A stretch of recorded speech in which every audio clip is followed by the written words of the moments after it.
Hoy, en Palabra y Vida.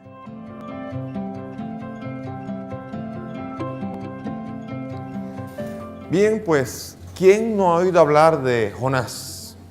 ¿Quién no ha oído hablar? Jonás es un personaje conocidísimo y al mismo tiempo desconocido. Porque Jonás es un personaje que todo el mundo lo conoce, todo el mundo sabe que estuvo en el vientre de la ballena, pero después no sabe mucho más de ahí. No saben cómo fue que se lo tragó, qué pasó, qué pasó después. Y sería interesante hacer un recorrido con este libro, este hombre, este profeta. Yo creo que si tuviésemos que hacer una película de algún episodio de la Biblia o de algún libro de la Biblia, uno de los más divertidos sería el de Jonás, donde habría escenas muy cómicas, donde hay ironía. Sería una película que debería ser catalogada un poco como comedia. Así que quién sabe. Vamos a ver, entonces, esta es una historia de un héroe, Jonás. La respuesta es no, es un antihéroe, es un hombre rebelde. Dios le pide una cosa y se va para el otro lado. Dice que no. Tiene el atrevimiento de decirle a Dios, no Señor, yo voy para allá. O sea, es curioso. Y que Dios, como decía un especialista del Antiguo Testamento, Gerhard von Rath, decía, la gloria de Dios se va a manifestar no a través del profeta, sino a pesar del profeta. O sea que en este momento el profeta va a ser un obstáculo, pero eso no va a quitar que Dios pueda glorificarse a través de él. Entonces, es un libro original. Incluso en las caricaturas de los Picapiedra, de los Flintstones también aparece. Una vez, en uno de los episodios de los Picapiedra, Pedro Picapiedra acabó en el vientre de la ballena, de una ballena, y aparecía un letrero que decía, Jonás estuvo aquí. O sea, diciendo, pero un poco cómico, pero para decir que ha llamado la atención de mucha gente. San Jerónimo escribió, de esos 4 capítulos, San Jerónimo escribió 700 páginas. O sea, fíjense qué libro tan interesante y además algo mucho mayor. Fue de interés del mismo Señor Jesús. Cuando le pidieron una señal, danos una señal, la señal que él iba a dar iba a ser comparada con la señal de Jonás. Jonás es un personaje que forma parte de la historia de Israel y también Jesús se fascina por ese personaje comparándolo con su estadía de 3 días en el vientre de la ballena. Entonces es un libro que da la impresión de no ser del todo profético. Los elementos proféticos del libro son pocos. Jonás aparece, ¿dónde está ubicado Jonás? Los que dieron el curso del Antiguo Testamento saben que están primero los libros de los históricos, después están los sapienciales y después vienen los proféticos. Dentro de los proféticos están los profetas mayores y están los llamados los 12 profetas menores. Y dentro de esos 12 profetas menores, allí está ese libro. Ese libro se encuentra dentro del lugar, está en el 5.º lugar de esos libros que son llamados profetas menores. ¿Cómo y bajo qué criterios se ordenaron? Cuando usted busca los libros, esos 12 libros son tan cortitos y usted a veces se pierde que no sabe encontrarlo. ¿Bajo qué criterios se ordenaron esos libros? Esos libros se ordenaron en función del orden cronológico que la tradición judía entendía que era el orden cronológico de los personajes. Y la tradición colocó a Jonás, lo colocó en 5.º lugar detrás del profeta Abdías y justo antes de Miqueas y de Nahum. Entonces, los profetas menores tuvieron pero las cosas han cambiado. ¿Por qué? ¿Cuál es la ciudad que aparece aquí mencionada? ¿Cómo se llama? Nínive. Nínive nos va a dar algunas claves importantes. Es una ciudad que tiene su historia. Ya comienzan en libros egipcios a aparecer en el 1800. Una ciudad llamada Ishtar. Ishtar era una ciudad dedicada a la diosa Ishtar. Y le dedicaron esa ciudad en el año 1800 antes de Cristo.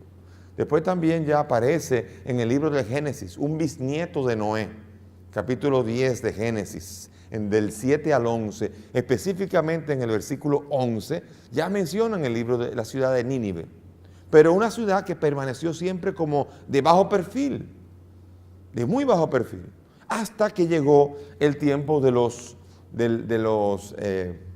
asirios. Si recordarán, vamos a hacer un poco de memoria, si se acuerdan aquí estamos hablando de la caída del 732, cuando cae el reino del sur.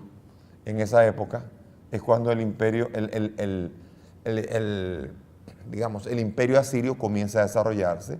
El imperio asirio va a tener su máximo esplendor de los años 730 antes de Cristo hasta la caída de Nínive, cuando fue destruida en el 612 antes de Cristo. Ya en el 612, cuando es destruida, ya está próxima, debido en el 633 comenzó a debilitarse con el desarrollo del imperio babilónico, y ya en el 612 cae, y después, poco tiempo después, nuestro país que estudiamos se fue al destierro a Babilonia. Ese es el tiempo el periodo de esplendor del imperio asirio, y también de la ciudad capital suya, que es la ciudad de Nínive. Nínive es la capital del imperio asirio. Hay otro problema entonces serio aquí. Si esa es la ciudad, vamos a dibujar el mapa. ¿Dónde está Nínive? Eso es importante. Nínive está aquí. Vamos a hacer rápido un dibujo de la ciudad. No, esto sería Chipre, acuérdense. De aquí estamos hablando, este es el Golfo Pérsico. Aquí hay dos ríos importantes, ¿cómo se llaman? Exacto. ¿Este cuál es? ¿El Tigris o el Éufrates? Tigris. Y este es el Éufrates. Entonces, Nínive está en esta parte del Tigris aquí. Y ya estamos hablando de Irak. Entonces, hay problemas. ¿Por qué? Porque aquí estamos hablando de que Jonás es narrado como que está por esta región, y que cuando Dios le manda a ir a Nínive, o sea, para allá, él agarra para Jope. Jope es al sur de Jaffa, aquí, donde hay un puerto ahora, y agarró de aquí y se fue para Tarsis, que sería ahora mismo llamado España, como diciendo, para el otro lado. Y cuando se va para el otro lado y se monta en un barco, allí vamos a explicar después qué pasó, los ondearon, como dice, lo zumbaron, porque comienzan los problemas y se dan cuenta que él está huyendo de Dios, de su Dios, y dice, ese es el azaroso, ese es el que no está metiendo en problemas, por eso es esa tormenta, y lo tiran al agua. Y allí es donde lo toma la ballena, y la ballena en 3 días lo va a llevar de ahí, de por aquí, lo va a llevar a Nínive. Nínive está en el centro, ¿no? Pleno desierto. No hay ni una ballena cerca. No hay nada. En 3 días ni un submarino nuclear es capaz de atravesar toda la península, Yemen, Omán y todo esto para llegar aquí, y sobre todo meterse en el río o sea, es difícil. Es decir, Nínive. Entonces decir, bueno, ¿y qué hacemos entonces? Porque va a traer muchos problemas esta ciudad. Esta ciudad va a resultar difícil de entender cómo ocurre físicamente un acontecimiento así. Y todavía más ahora, Jonás. Jonah es así.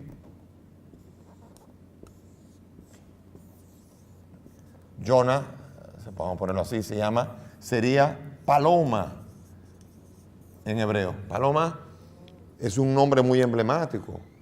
Jonah, paloma, significa el nombre del ave emblemática de Israel, el símbolo de Israel. Acuérdense que Israel, la paloma con el olivo, era el símbolo de que había terminado el diluvio, y que fue el primer pacto, la primera alianza fue el arco iris como símbolo de que había terminado todo intento de Dios, toda posibilidad de Dios de volver a destruir la tierra con un diluvio.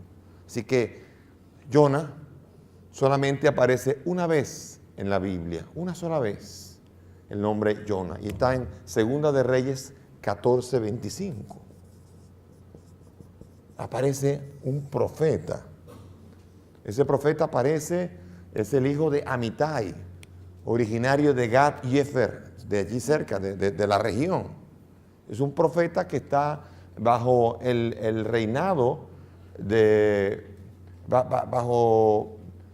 vamos a ver, debajo del reinado de Jeroboam II, que Jeroboam II está gobernando desde el año 783 hasta el 743 antes de Cristo, con toda exactitud.